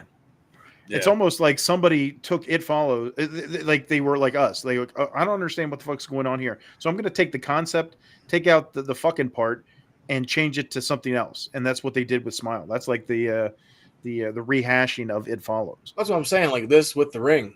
Yeah, because I can understand Smile or The Ring. You know, like I said, it has a thread that I can follow. Yeah. But here it's just all over the place. And the biggest question I had after all this was how do so many people like it? Because I'm like watching reviews and like it's 95% on Rotten Tomatoes, which we talked about earlier, is and that's the audience score. Yeah. And I just see all these comments. People are like, "Oh my gosh, I love this film," and I'm like, "Really?" That's why I said to me it's overrated as fuck. I was like, "How?" And then I saw that Tarantino interview, and I was like, am I just mentally fucked somehow? Because it literally took me 2 sittings to watch this. Because I told Chad, I was sitting there watching it and I had to stop halfway through. I'm like, I don't know if I can finish this movie. That's hilarious to me. There's been very few movies where I've been like that. Donnie Darko was another one where oh god, I hate that. I couldn't get through that, but overrated. That's another story. But I was like I said, like I had a whole notes. I had all these notes. Okay, so too slow of pace. Like everything is so slow. The pannings and everything like that. The pacing is so slow, and I get it. That works for some stuff, but I wasn't digging it in this film. The characters boring. Chick not scared. All right. Like she acts like she's scared sometimes, but she's not really scared. Like I feel like if you're in this situation where you have an entity that's constantly following you, and even if you go back to the Jeff Hugh guy that initially gave it to her. Okay, so there was this scene before all this stuff happens where they go out to the movies and they're doing that. They're like, if you could be anybody else, who would you pick? And he picks the kid and all this stuff. And it just seems like, okay, 2 people that are regular, dating. They go to the Redford Theater. Yeah, he goes to the theater. He sees the chick that she doesn't see, and then he freaks out and they leave and they go to the diner. But he, even when they go to the diner after the fact, he's not. I feel like if if he had a one-night stand, he didn't even get this girl's name. He said he had a one-night stand and he got the entity. How does he know all these things? Did he go hunt her down? He got duct taped to a wheelchair and chloroform. I don't know. It's a good question. That's what I'm saying. Like, okay, so first off, how does he know all these things? How does he know all these things? Second of all, they're going to the theater, they're going to the diner afterwards, and if you're a person that's being haunted or cursed by this entity, you're going to be like fucking freaking out all the time. Anxiety level through the roof, totally manic, looking over your shoulder every fucking second. Yeah. And he's just chill. Oh, we're going to the movies, we're going to the diner, no big deal. Yeah. Like, and I'm like, no. I wouldn't be chilling anywhere. Like I'd be like, hey, I need to get some sleep. Constantly.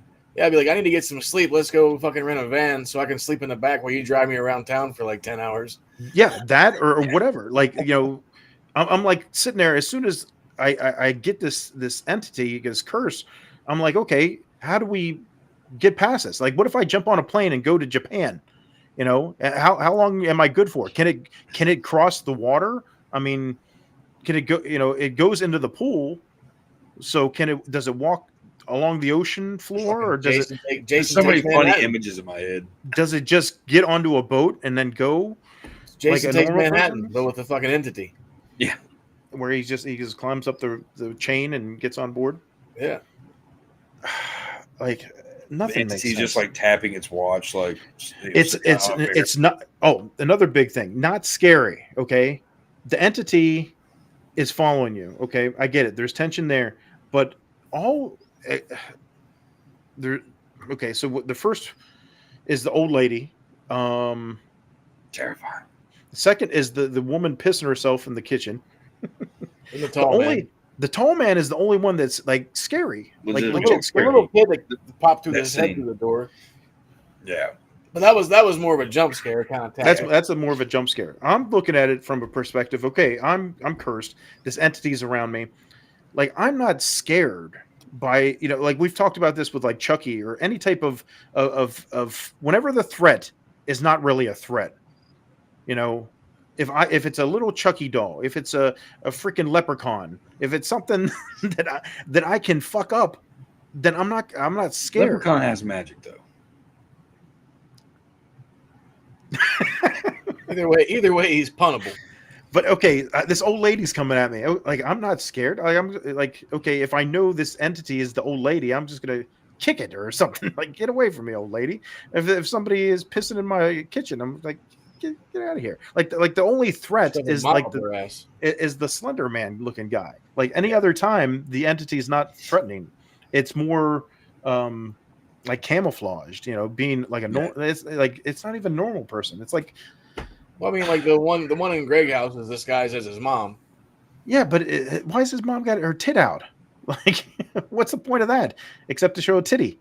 Like, I don't like. And he just opens the door, like, yeah, what do you want, mom? Well, freaking titty's just hanging out. She wanted that extra $50 that day for filming. So I give you $50 for one titty. All right. But I don't know, man. I don't know.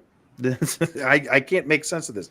Like I said, it reminded me. Okay, Smile, Fallen is another one. Yeah, that's one of my favorites. Like if you talk about like a demon or a curse or whatever. That's usually my go-to. Yeah, I was whistling the song all day today. Actually, there's no memorable lines. There, it's just it's a mess. It is a mess. And I have no idea why people love it. It has to be like the newer generation of like kids that were born in the early 2000s that watch this and they're like, oh, this is awesome. And it's like, okay, like, have you never watched anything before? Like, I don't know. I'm trying to struggle to understand I think that my liking it though was because I don't know. I think I kind of allowed other people like because everybody loved it, you know what I mean?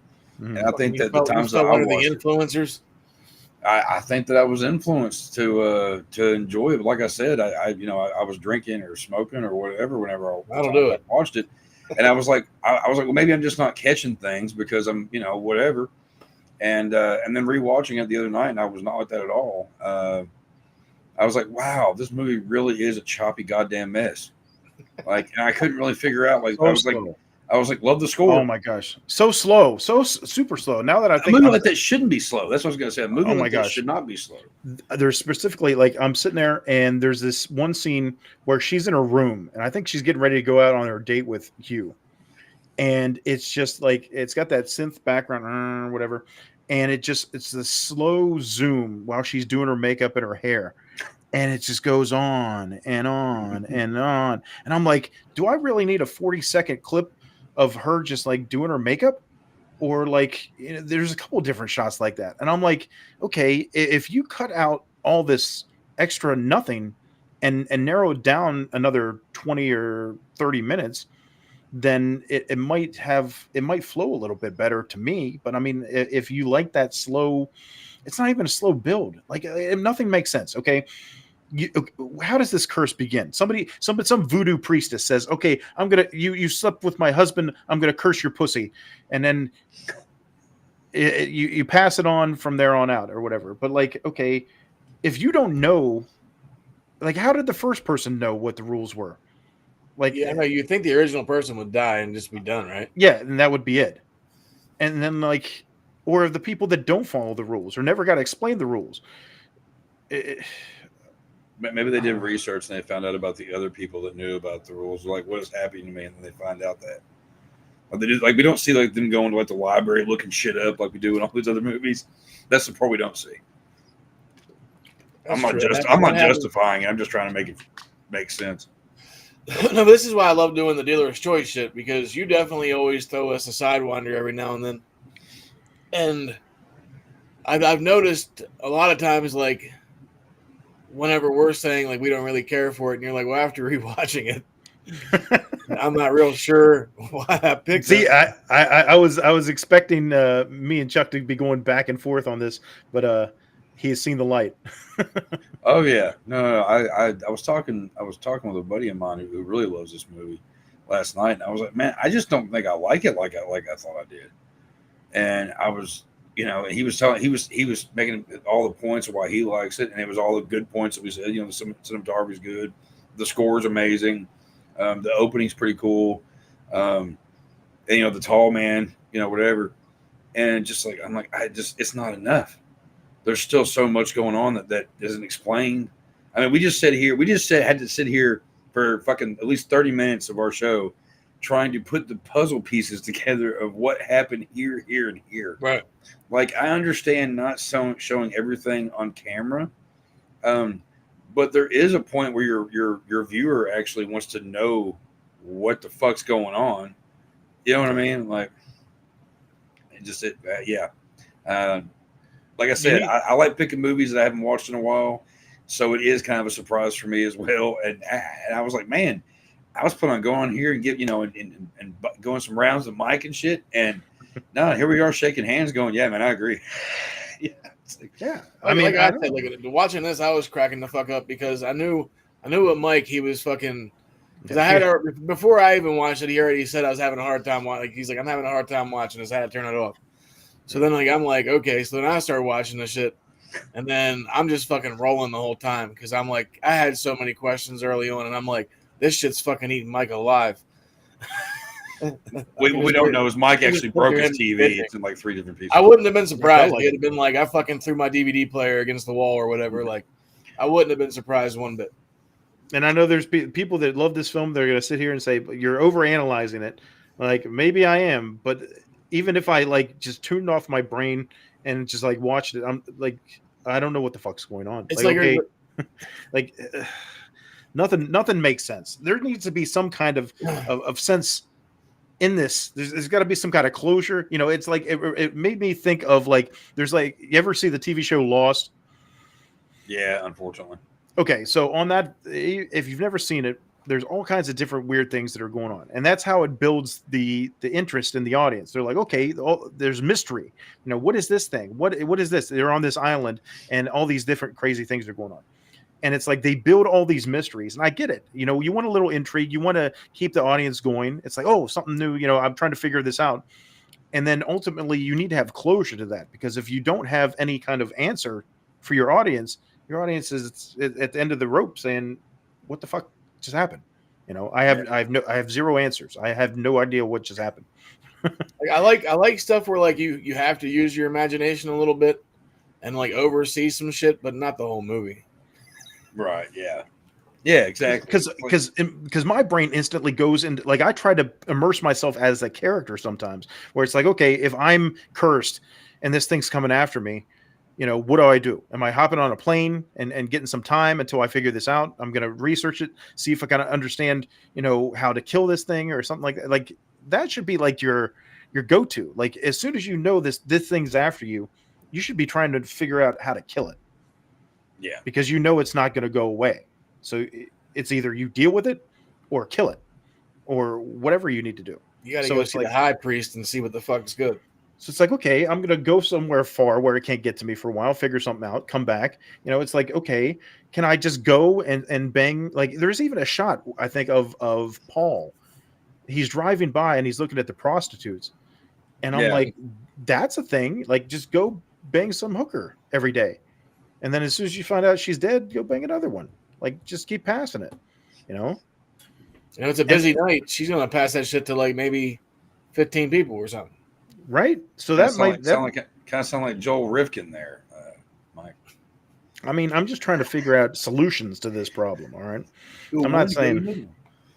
I'm not advocating, you know, passing along any kind of disease to somebody. But it's like I was trying to get rid of one STD and I got another one. And then the entity itself doesn't make sense because it's like if you're trying to be stealthy and create yourself as a normal person to get to the person to kill them, like you're essentially, once you kill them, you got to go down the line, and then sooner or later the line's done. So you're essentially killing yourself at some point, you know? Yeah. So I'm like, I don't know what the motivation for the entity is he just wants to kill, but it gets to her and it doesn't kill her. It's playing with her hair. It's grabbing her leg. Like, just kill her. Just, you're there. Kill her. Like, what are you waiting for? What are you waiting for? I was waiting for that. I was thinking that same shit too. That's funny. So ridiculous. I don't know. I wish there was. I wish that you actually liked it a lot, Chuck, because I wish I could have heard like some good, you know, Arguments. follow up. Well, you know, like yesterday or the other day, and I'm talking to Dave. He's like, I'm not really excited about talking about this. This movie wasn't good. I think that's why I was like, I just want to see fucking. I'm like, I'm gonna get some popcorn because there's gonna be the great debate between Mike and Chuck, and he's like, oh shit, yeah. So I was like, that's gonna be at least an hour of the show right there. I think that's what happened is Dave watched this movie and then like his brain exploded, and then that's why he's not here. It's like, what the fuck did I just watch? Because you know what, Chuck picked Whiplash, and I was pleasantly surprised with that. I really enjoyed that. Fucking great movie. We watched Clay Pigeons, his next pick, and I could tolerate it. You know, it's not something that I'm going to go and watch, you know, again or all the time, but I didn't mind it. And then I got to this, and I was like, "Oh, this is fucking brutal." Like, I'm you know, I'm always you know, objective. I'll try to give it a shot, and then it's like I get in, and I'm like, "Oh my gosh, this is so slow, and nothing makes sense." And I'm like, I got to turn this off. I can't do this in one sitting, or I'm just gonna fucking. That's why I said it's fun with dealer's choice shit. Because like me, you, and Dave, like we pretty much have the same taste because we fucking been hanging out for 20 some years. Mm-hmm. Now then, like with Chuck, whenever he throws us these little sidewinders, it's fun. Like with Whiplash, I was kind of like, you know, like I've seen bits and pieces of it, but I really didn't care enough about it to see it. So then, like after watching it, I'm like, fuck, I've been missing out for the last fucking however many years it was. Damn good movie. Damn. It is fucking great. And then like same thing with Pigeons. Like I'm not a big Joaquin Phoenix fan, which is surprisingly how much I actually enjoy the Joker films because I really am not a fan of his for some reason. Just every time I see him, I think of the little whiny bitch guy from Gladiator. Fucking kills me. But I mean, you throw me some good ones. But then after watching this one, I was like, yeah, we were due for one of these. Yeah, right. Well, I mean, at least we're all on the same page. I guess I have to start choosing movies I think Mike will hate that I don't that I do like. You know. Well, I just wanted, you know, some, like you said, some kind of argument here. Like try to make me see the light or give me something to work with here. And it's like I was waiting for the great debate of 2025 on the Video Store Clerks podcast. Who is Annie? Who is Annie? Why is she dead? Annie, Silio. You know, she's running around. Okay? She's running around in heels. Nothing makes sense. No sense makes sense. So she literally just sat there on the beach and waited for it to get her. Maybe she was maybe she was done with it. She's like, fuck it. I guess it can kill you in numerous ways because she got bent like a pretzel. The other dude had his fucking balls dried up. It's like the worst game of Twister ever. Yeah. I heard fucking knee was, you're not supposed to bend that way unless, like, no. Yeah. But anyway, Anything else to say about It Follows, gentlemen? Shit follows. Give it a watch. It deserves a watch, I think. But if you have something better to do, I would go with that. I don't know. I challenge the audience. Fucking comment, message us, whatever, and say, "Hey, Mike, this is you're wrong." Try to prove me wrong because I can see us getting a lot of hate comments for this. Oh yeah, I don't know because this does have a fucking following. Like it does. Like I don't get it either, but it does have a big following. Like this fucking movie. Why? Watch it for the score, or fuck the movie. Just go and listen to the score on YouTube. That's what I do, and it's awesome. And why would the entity fake its death? Is it dead? It's got to be dead. Why would it fake its death? Right. Why wouldn't it just get back up and keep coming? Because that's what happened at the beach. They shot it, and it goes down and it gets back up and keeps coming.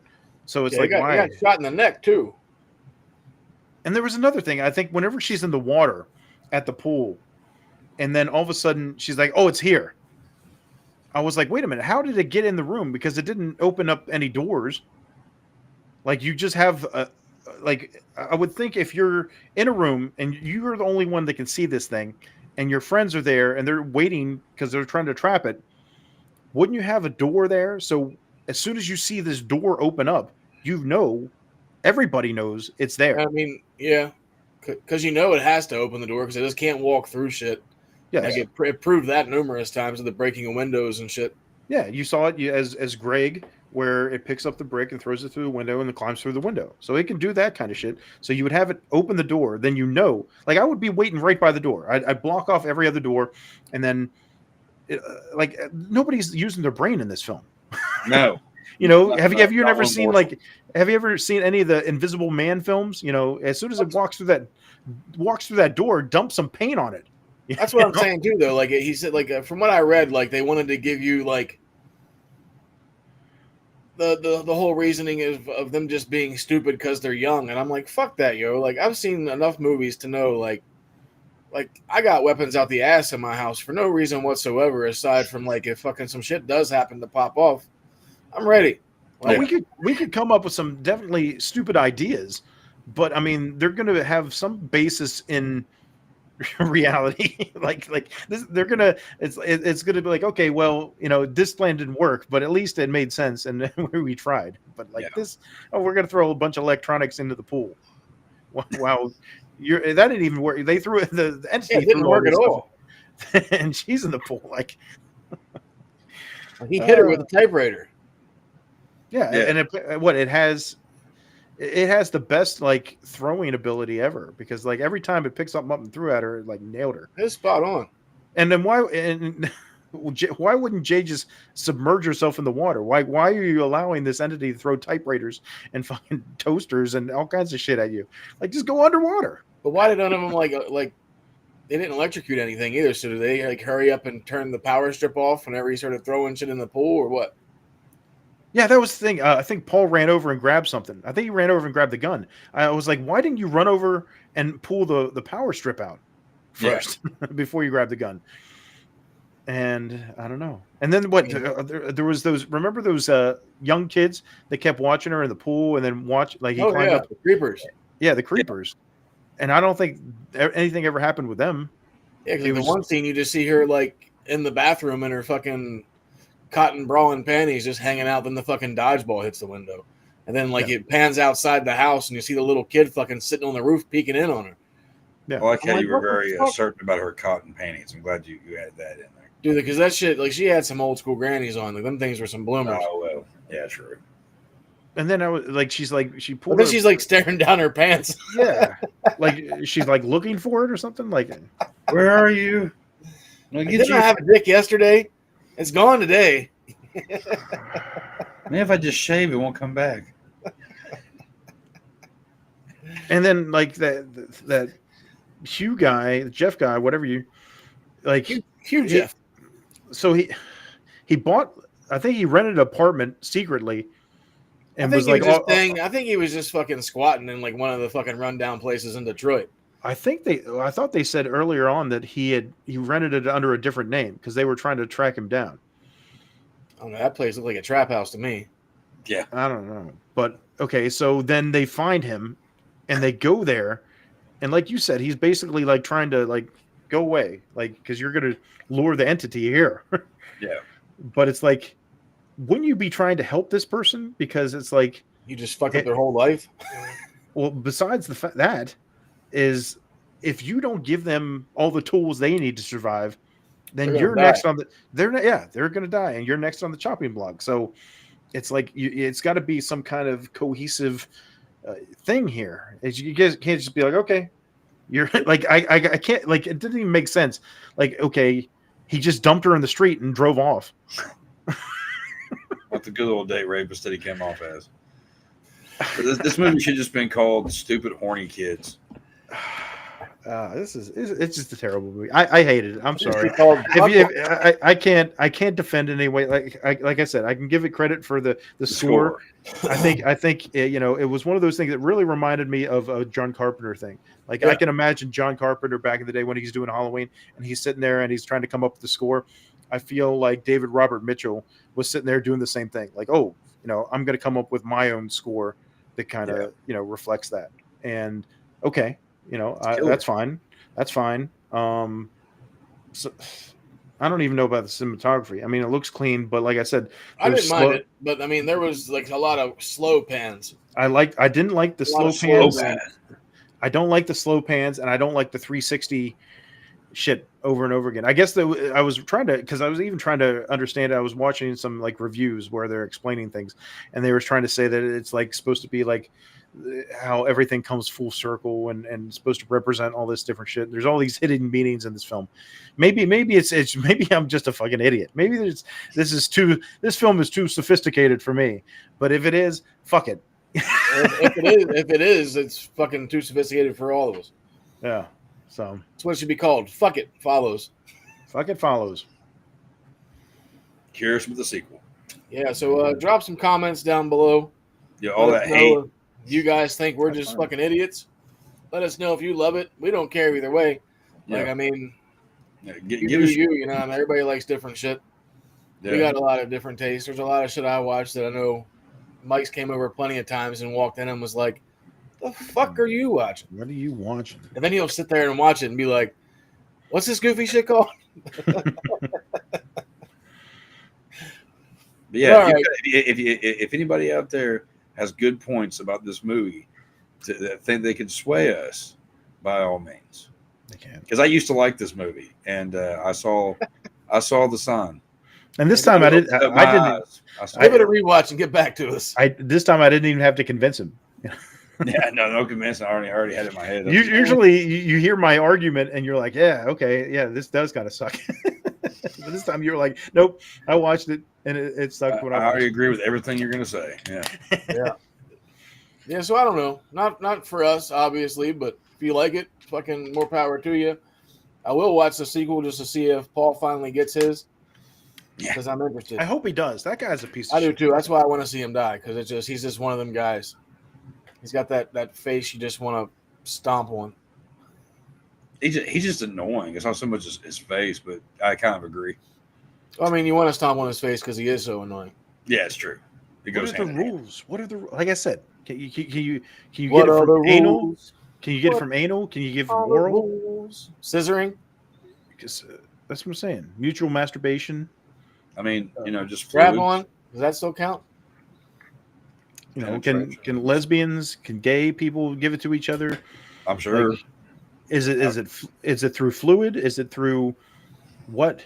I don't understand. I don't know. Penetration and fluid. Is it some kind of like invisible? Ass to mouth. That's why that would make sense. Ass to mouth is why this movie. Like Requiem for a Dream. Ass to ass. Hand job. This episode's getting banned. YouTube. DJ? What the fuck is a DJ? Anyway, I think you have to ask. You can't afford it. Yeah, exactly. Too many questions. Back the fuck up, Antonio. I dig. Well, that's us with It Follows. Again, leave some comments if you totally think we're just a bunch of idiots. It'd be nice to know, because I'm pretty sure I know the answer because I'm an idiot. Let's see what we got here for the clip of the week. Let me fucking hit this thing so it can jumble up. The copyright claim of the week. Yep. More than likely.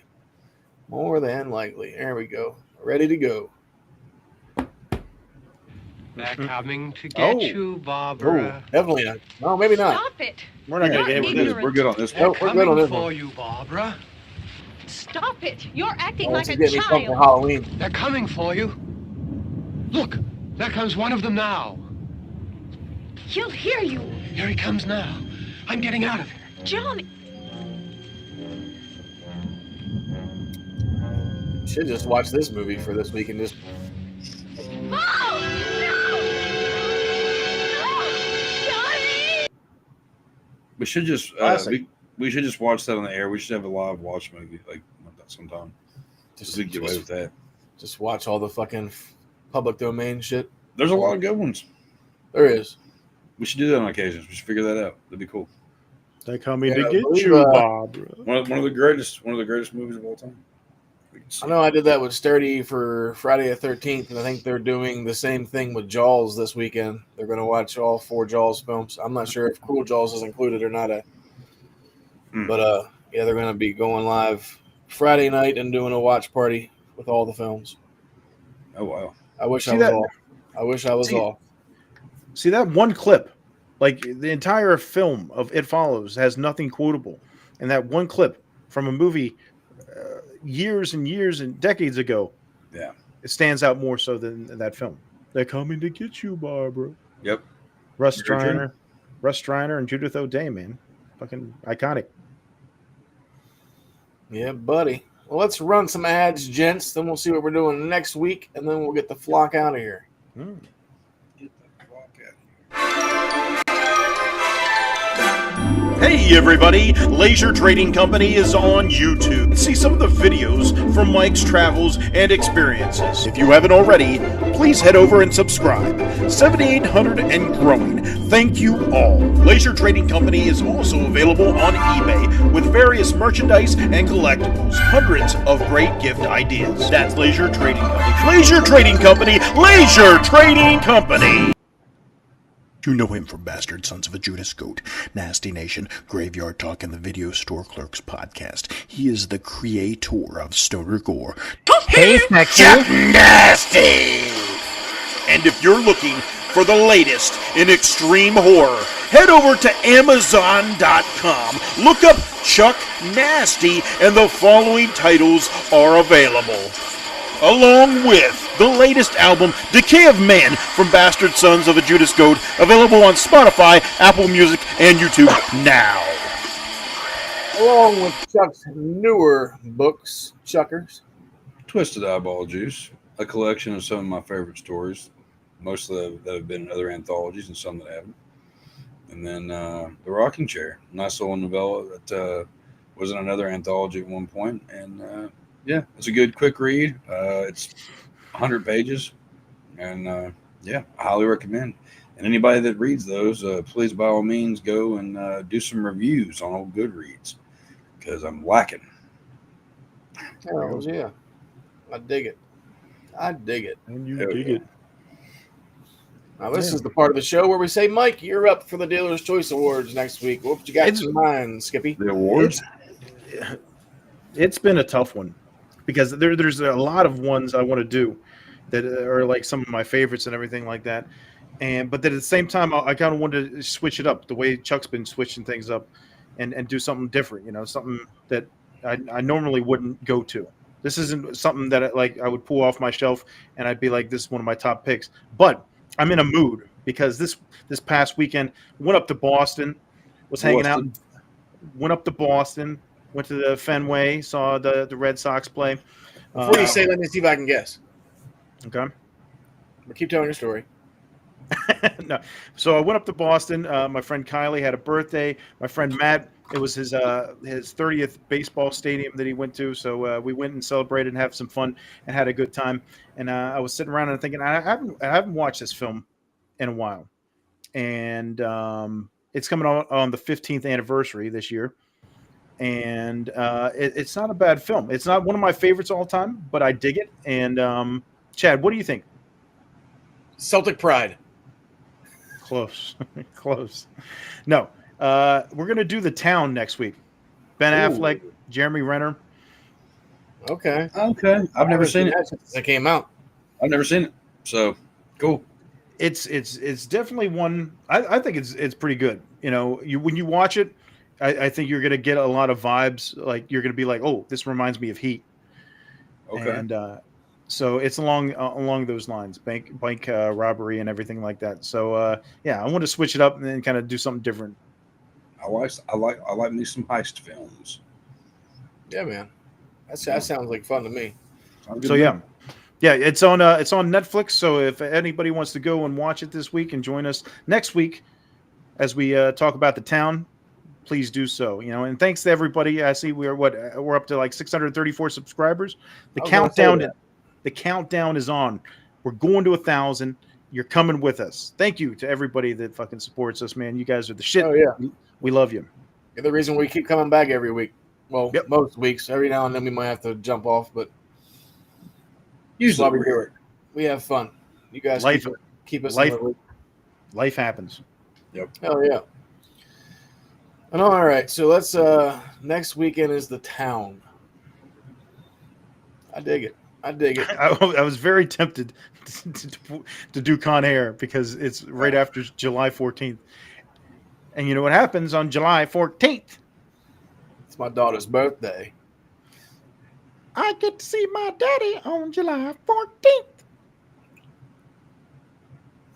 I wouldn't have been mad about Con Air. Fucking love Nick Cage.